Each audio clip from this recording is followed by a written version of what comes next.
My son looked me straight in the eyes last week and told me he wished I had died instead of his mother. He is 25 years old. I am 71, and I still said it back to him. I still said I love you. Because 15 years ago, his mother made me promise I would. Let me take you back to the night she died. Her name was Diane.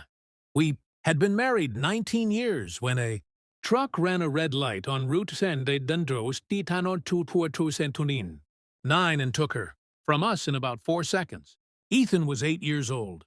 I remember standing in that hospital hallway holding a manila envelope the nurse handed me, saying Diane had asked them to give it to me if anything ever happened to her.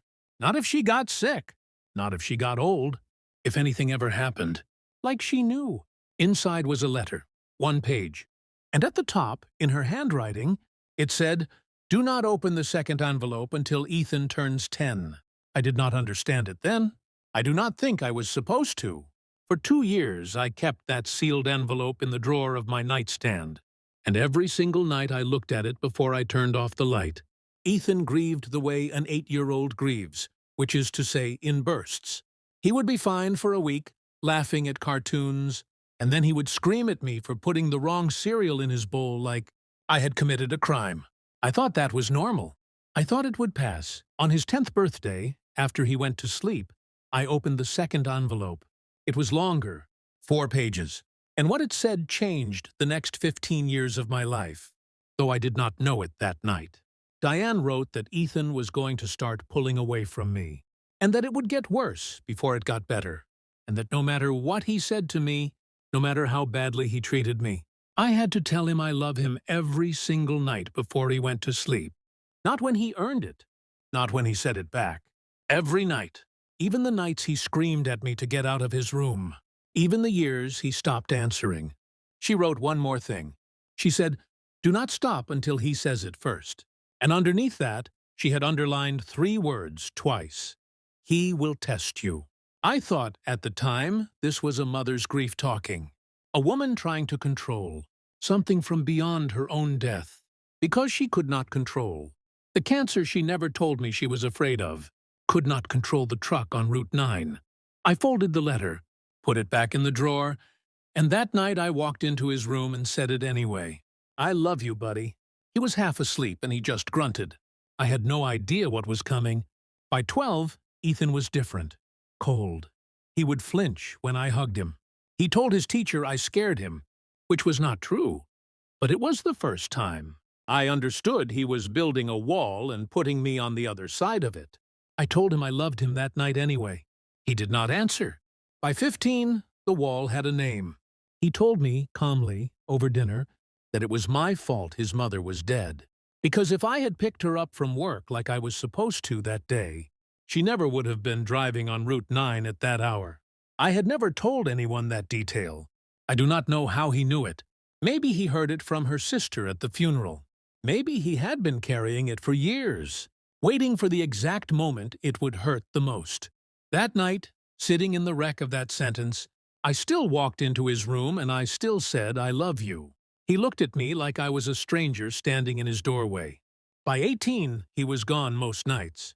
And the nights he was home, he made sure I knew I was an inconvenience. He told me once that I should have remarried so someone else could deal with me getting old. Because he certainly was not going to. I said I love you anyway. I said it into a slammed door more times than I said it into his face. By 21, he left for good. No goodbye, no forwarding address. Just an empty room and a mother's ring he took from my dresser without asking. I found out later he pawned it. I did not go looking for him. Diane's letter never said I had to chase him.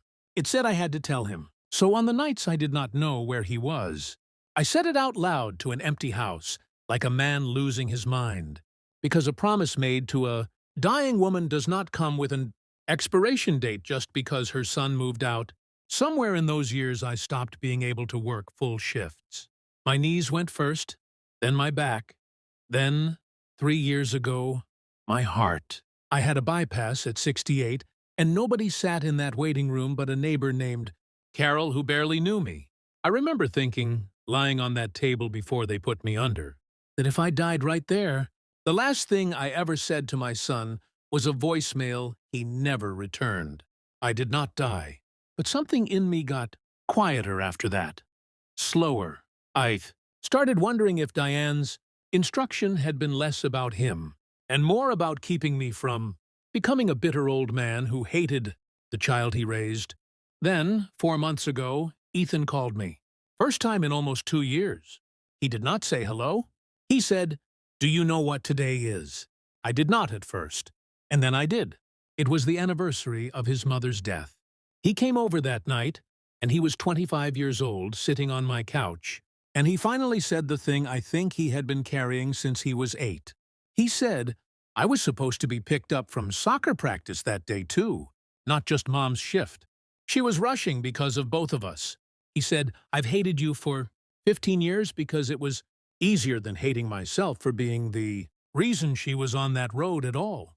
I had never once in 15 years told him it was not his fault, because I did not know that was the wound underneath all the other wounds.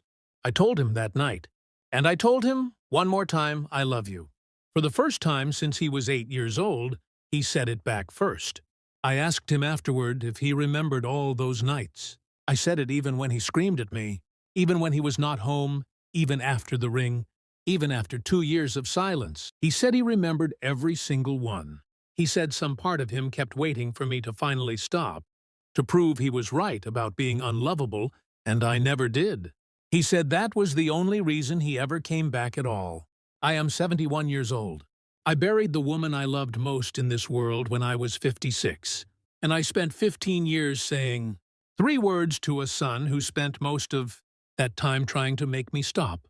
Diane knew something I did not understand until I lived every single day of it. She knew grief does not make children cruel by accident. It makes them cruel as a test, to see if the people who say they love them will still be standing there afterward. I almost was not, but I was.